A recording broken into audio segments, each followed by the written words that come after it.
Again, blood related discussion regarding STP, the single donor plateletpheresis. STP is an apheresis process in which specifically the platelets are to be drawn from the body of a donor. Now question arises that who can donate STP? If it is seen that both males and females can donate platelets if they are physically and mentally fit for donation.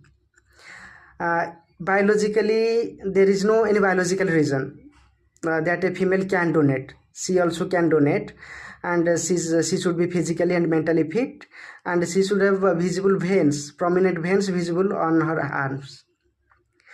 And in case of STP, the donors should have the same blood group as of the recipients, and the donor should not be the blood relation to the patient.